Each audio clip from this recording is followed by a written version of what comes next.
সুলাইমান আলাইহিস সালামের নাম আপনারা শুনছেন? কে কে শুনছেন? হাত জাগান তো। সবাই শুনছেন।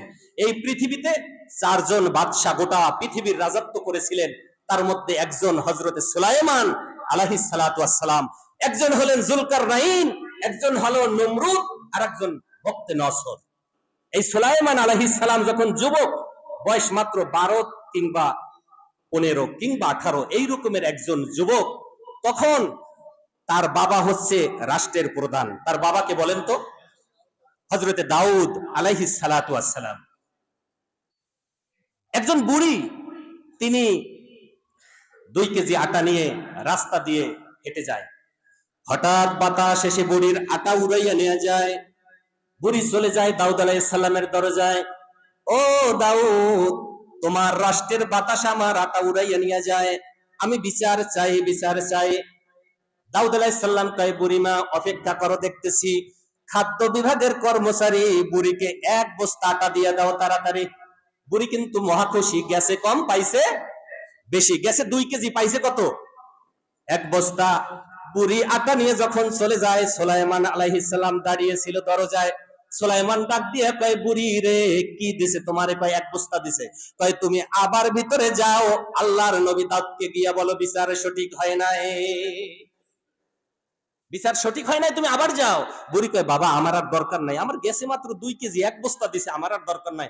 হবে না, তুমি যাও, যতক্ষণ পর্যন্ত সঠিক বিচার না হবে ততক্ষণ পর্যন্ত আমি সুলাইমান তোমাকে যেতে দিব না। বলেন সুবহানাল্লাহ। বুড়ি আবার চলে যায় ভিতরে, সালাম দেয়, গিয়ে বলে, ও দাউদ, বিচার নাকি সঠিক হয় নাই।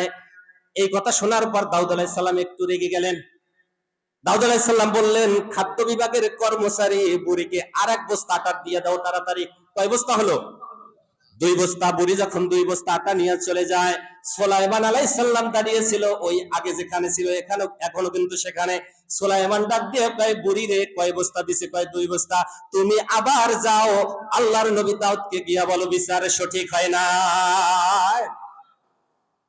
বুড়ি কয়, বাবা আমার আর দরকার নাই, আমার খুব শরম করে, কোনো কথা চলবে না বুড়ি গো। ইনসাফ ভিত্তিক বিচার হবে না যতক্ষণ আমি সুলাইমান তোমাকে যেতে দিব না ততক্ষণ। বুড়ি এবারে লজ্জা শরম ফেলে মাথার গমটাটা একটু টেনে আবারও রাজ দরবারে চলে যায়, গিয়া সালাম দেয়, আসসালামু আলাইকুম। দাউদ নবী বুড়িকে দেখে এবারে একটু মেজাজটা করা হয়ে গেল। আবার কি? বুড়ি কয়, দাউদ গো, বিচার নাকি সঠিক হয় নাই, তবে কথাটা কিন্তু আমি বলি নাই। কথাটা বলেছেন যে দরজার কাছে দাঁড়িয়ে আছেন সে। দাউদ নবী এবারে বুঝতে পারলেন এই কাজ হলো আমার সুলাইমানের।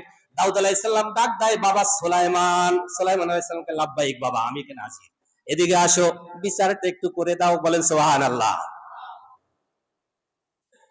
সুলাইমান নবী কয়, আব্বাজান, আপনি হলেন আমার বাবা, দ্বিতীয়ত আপনি হলেন আল্লাহর নবী। দাউদ নবীকে আল্লাহর একজন পয়গম্বর।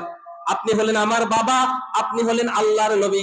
আমি যদি আপনাকে বাদ দিয়ে বিচার করি এটা হয়ে যাবে বেয়াদবি, সুতরাং আপনি বিচার করেন, আমি সুলাইমান একটু উকিল হয়ে আপনাকে সহযোগিতা করি। বলি সুবহানাল্লাহ। আপনি বিচার করেন, আমি সুলাইমান আপনাকে একটু সহযোগিতা করি।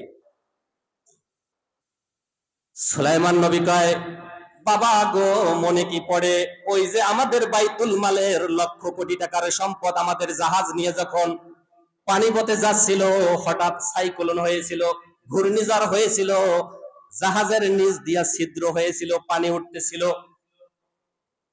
বাবারে, যখন পানি উঠতেছিল জাহাজে, লক্ষ কোটি টাকার সম্পদ যখন নষ্ট হওয়ার আশঙ্কা ছিল, আল্লাহ রাব্বুল আলামিন বাতাসের মাধ্যমে ওই বুড়ির 2 কেজি আটা নিয়ে ওই জাহাজের ছিদ্র প্রলোপন করে দিলেন। পানি ওঠা বন্ধ হয়ে গেল। বাবা গো, লক্ষ লক্ষ কোটি কোটি টাকার সম্পদ রক্ষা হলো যে 2 কেজি আটায়, মাত্র 2 বস্তায় কি তার ইনসাফ ভিত্তিক বিচার হয়? وآتينا داود وسليمان علما وقال الحمد لله رب العالمين।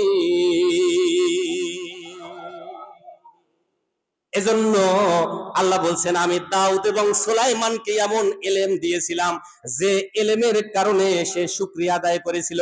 ইনসাফ ভিত্তিক বিচার করেছিল, আর তারা শুকরিয়া তান করেছিল আলহামদুলিল্লাহি রাব্বিল আলামিন।